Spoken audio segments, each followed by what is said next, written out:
Back once again with the Renegade Master. Default Damager, power to the people.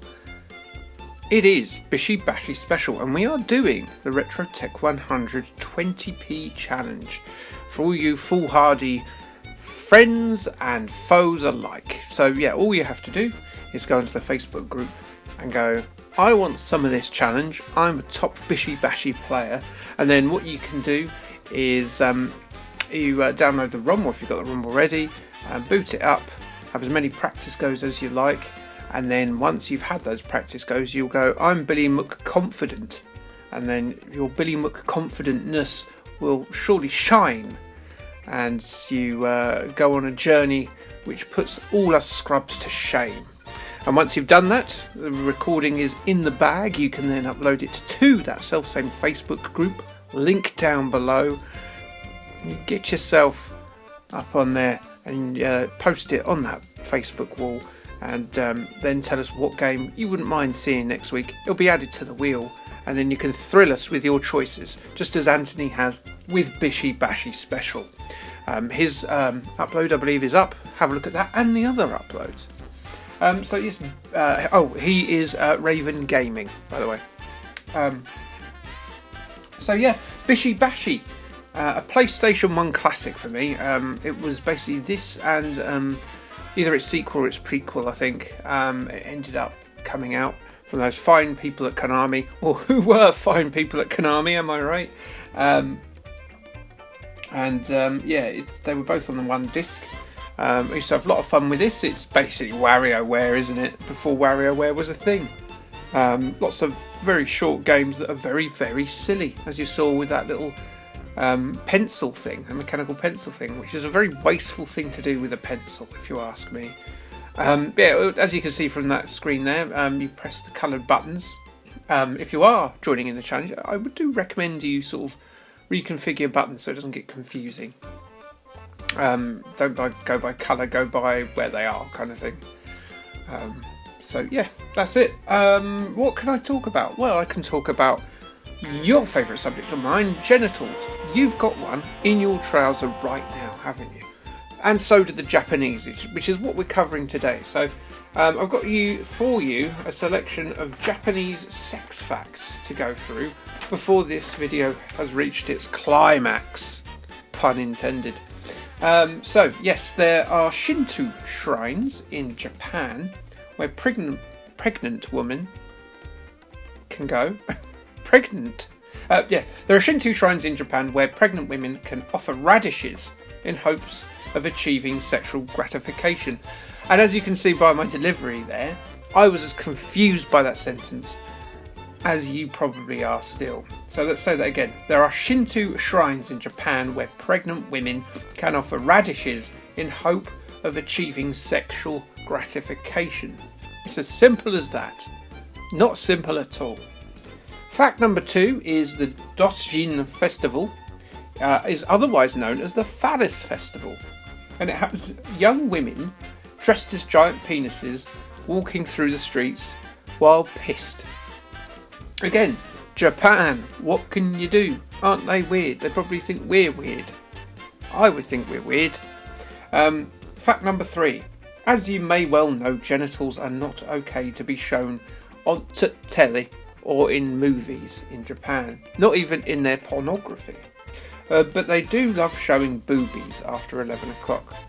So it's not uncommon to see shows with titles like I'm sorry for having a nice body, or look for big breasts. Look for big breasts, that's a title. You know what you're getting with that. You look and you generally get big breasts from looking at this television show. I mean, no attempt to be classy, and that's to be admired. Are you a fan of girl on girl in your anime or manga? Then you need to go to the Yuri section of your comic store. If you want boy on boy action, you need yaoi. Yaoi. Yaoi! It's like Christopher Walken when he wants a bit of gay man on man action. One manga book that you won't find though is Rape Man. Yeah, That's a name, isn't it? That was finally removed after getting some understandable critique on its availability. I mean, what? The next fact we've got is in the 1980s, Japanese men loved a bit of a trip to the Philippines and Thailand, just like our own Gary Glitter. But they did it in a more legal way to engage in sort of a sort of prepaid sex tour, which would involve the flights, the hotels, and an ensuite prostitute who would be there for the duration of your stay. Yeah, I mean that's something you don't get at I don't know, is it Tubi? Whatever they're called. Sex tourism though eroded a lot from its early 80s heyday when AIDS took hold of the free sex community in that decade. Understandable. I know obviously AIDS is less of a problem now than it was back then medically, so maybe it's come back.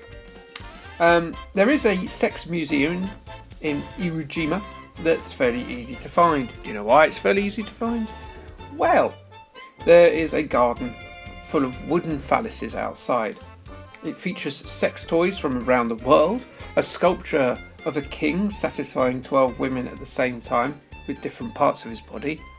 I can't even do it with one. And I quote, a drawing of a man with a penis too big for his own good. I don't know how they managed to get hold of that drawing of David Birdsall, but there we go. There was a shop in Tokyo called Condom Mania that sold just about every type of sheath that you can imagine, apart from the ones for actual swords. I mean, as good as like the Lego shop, I guess. But for cocks. Viagra was incredibly popular when it was launched in the US in 1998. But it wasn't legal or medically approved in Japan for a fair few months after that, which sparked an illegal trade in Japan with bars and brothels selling some of the drug for up to $400 a pill. Crikey, that's a stiff price. Do you see what I did? Stiff price. Shunga are extremely sexually explicit wooden block art forms from the Edo period of 1603 to 1868. They depict all manner of sexual positions. So you've got your old school wooden porn, and let me tell you, if you look it up, it is pretty graphic. Masturbation is not equated with sin or a personality weakness in Japan at all. Even going back to the Edo period, it is seen as preferable to infidelity. So you're encouraged to get the old Johnson out, just don't do it in public. The Japanese are apparently the least sexually active of all the G14 nations. I don't know if these two things are connected, that fact before and this. With the Japanese on average having sex only 36 times a year on average, against the rest of the world who are going at it hammer and indeed tongs on average 97 times a year.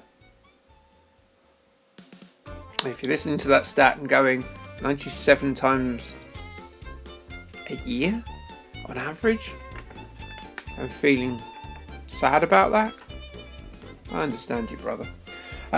So yeah, that's all the sex facts that I've got for you as we watch Bishi Bashi play out its last few minutes. So what have I got coming up on the channel? Well, this week there is a video on the Martech 8-bit games of Olympic strongman Jeff Capes. Jeff Capes, look at the size of his head. If you saw with now, you kind of know what I'm going on about there.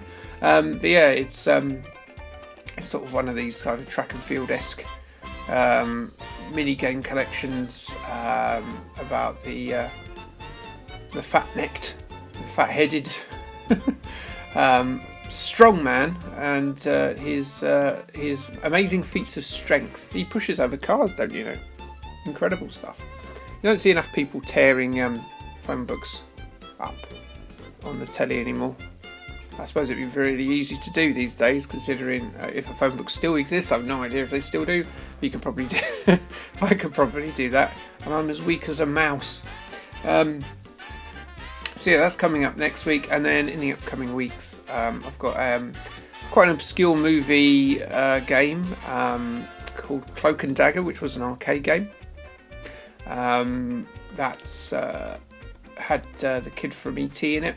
It's more of a companion piece than an adaptation, though, because the game is in the film, which is incredible when you think about it. And then the following week after that, of doing a version of Motorhead, a video on Motorhead, the Amiga and Atari ST game based on the band. So that's coming up very, very shortly indeed. And that's all I've got at the moment. I've got a couple of videos in the works, but that's about it. But yeah, please do join the Retrotech 120p challenge. We miss you if you're not there. So yeah, have a look on the group and give us some new challenges. It's always nice to see new faces. My game, you might have noticed as well, has some graphical issues going on there. I don't know why. It runs okay, so I'll go with that. But that's the end of me go there. Thanks for joining in the fun there. And please come again next week for some more Gentle Facts. And until that time, okay, thanks, bye.